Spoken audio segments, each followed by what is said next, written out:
Poprade dokonca. Je taká história, že v Poprade boli možno skôr grafity ako v Bratislave vôbec. Najprv bolo mesto Trenčín a potom v rámci toho turistického ruchu aj sa to nejak dostalo do Tatier. A dokonca aj tie kliky, haky, také tie podpisy, tak to bolo pre mňa také, chcel som si to vyskúšať.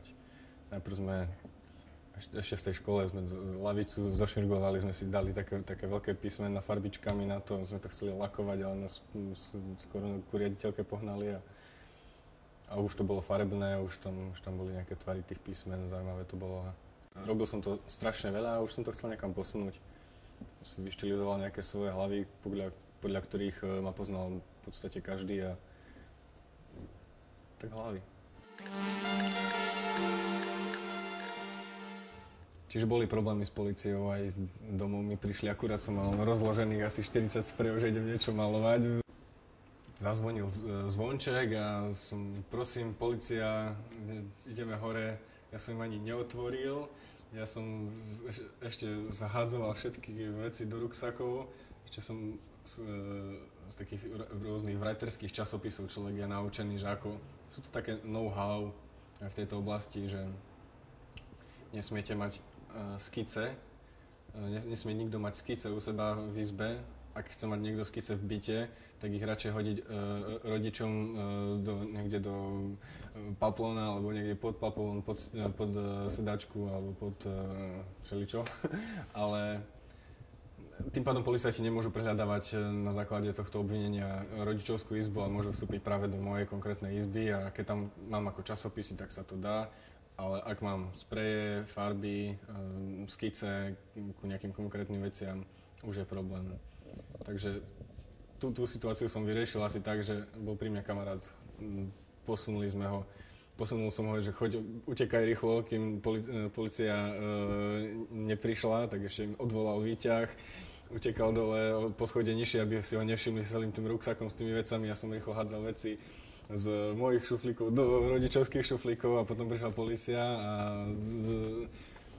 bolo to naozaj také veľmi zaujímavé, keďže som musel ísť s nimi a neviem sa popozerať a identifikovali mne alebo chceli mi pripísať niektoré veci, ktoré som vôbec neurobil.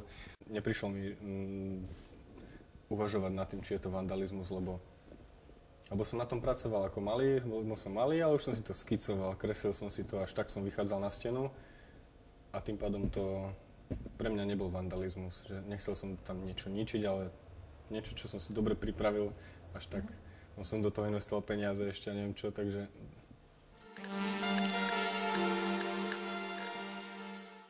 Grafity je o mase v podstate a podávať iné myšlienky. Už sa mi to nechce robiť naozaj kvôli tomu svojmu podpisu alebo o nejakom svojom fame, nejaká osobnosť, že sa stanem cestou. Tá stena je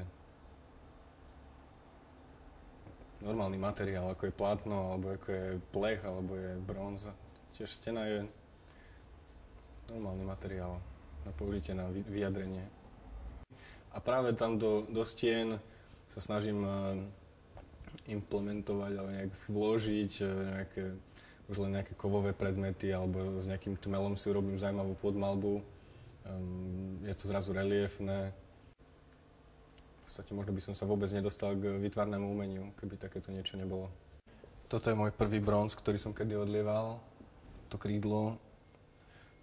Mám tu rôzne veci, ktoré chcem podokončovať. Tam tá horná polička je čisto o takých veciach, ktoré ešte nie sú dokončené a chcem ich mať na očiach, aby som naozaj s nimi niečo urobil, ale už je to niekedy ťažké, lebo potrebujem sa niečím živiť a častokrát to je o nejakej zákazke, kedy človek stíha cez noc termíny a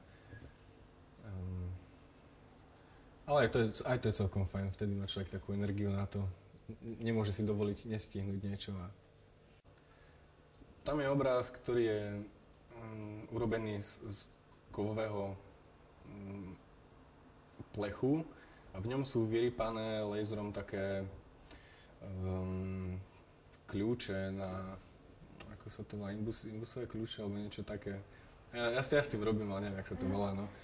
A je to taký obraz, v strede je Kristus, ktorý visí na kríži a obraz sa volá jednoducho Kľúče k ľudskému srdcu. a hovorí o tom, že niekedy Pán Boh musí človeka naozaj pritlačiť a nie sú to len také tie jemné kľúče. Je to niekedy naozaj drina. Samozrejme som mal nejaký zážitok s Bohom. Pre mňa to bol Boh, ktorý... Možno som si iba ja lepšie uvedomil niektoré veci. Možno v tom momente, možno ten proces toho menenia bol dlhodobejší, len človeku sa ťažko začína prvý krok. A možno práve tam bol taký krok, keď som si ako skalkuloval všetko a nemyslím si, že by to všetko som si skalkuloval, keby mi s tým niekto nepomohol, lebo človek je taký trošku zvláštny, podľa mňa je slabý na to, aby si dokázal odoprieť niečo, čo sa mu páči, alebo strašne na tom lípne a ísť práve tou ťažšou cestou možno.